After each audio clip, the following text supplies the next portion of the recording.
श्रीमद्भगवद्गीता 14वां अध्याय। श्री भगवान उवाच।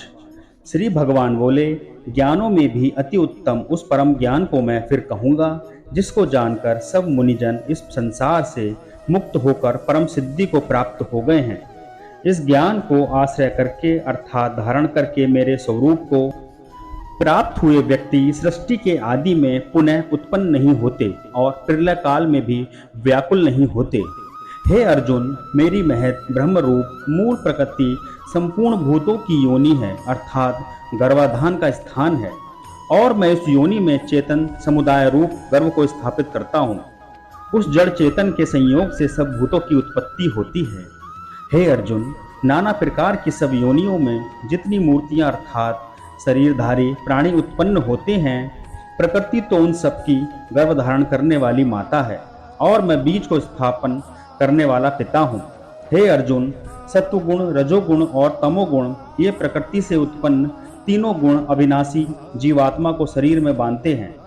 हे निष्पाप, उन तीनों गुणों में सत्वगुण तो निर्मल होने के कारण प्रकाश करने वाला और विकार रहित है। वह सुख के संबंध से और ज्ञान के संबंध से अर्थात उसके अभिमान से बांधता है।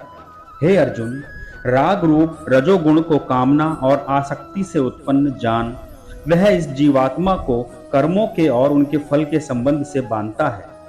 हे अर्जुन, सब देहाभिमानियों को मोहित करने वाले तमोगुण को तो अज्ञान से उत्पन्न जान, वह इस जीवात्मा को प्रमाद, आलस्य और निंद्रा के द्वारा बांधता है। हे अर्जुन, सत्वगुण सुख में लगता है और रजोगुण कर्म में तथा तमोगुण तो ज्ञान को ढककर प्रमाद में भी लगता है। हे अर्जुन, रजोगुण और तमोगुण को दबाकर सत्वगुण और तमोगुण को दबाकर रजोगुण, वैसे ही सत्वगुण और रजोगुण को दबाकर तमोगुण होता है अर्थात बढ़ता है।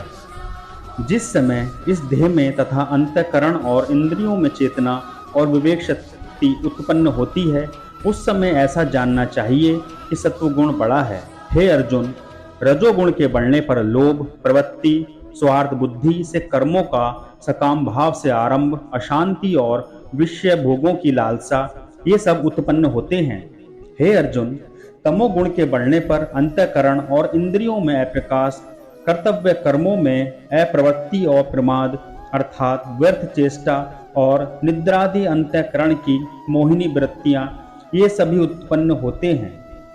जब यह मनुष्य सत्वगुण की वृद्धि में मृत्यु को प्राप्त होता है, तब तो उत्तम कर्म करने वालों के निर्मल दिव्य स्वर्गादि लोकों को प्राप्त होता है।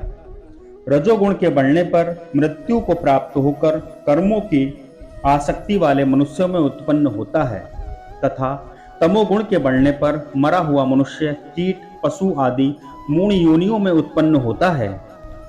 श्रेष्ठ कर्म का तो सात्विक अर्थात सुख, ज्ञान और वैराग्य आदि निर्मल फल कहा है। राजस कर्म का फल दुख एवं तामस कर्म का फल अज्ञान कहा है। सत्वगुण से ज्ञान उत्पन्न होता है और रजोगुण से निसंदेह लोभ तथा तमोगुण से प्रमाद और मोह उत्पन्न होते हैं और अज्ञान भी होता है। सत्वगुण में स्थित पुरुष सर्व उच्च लोकों को जाते हैं।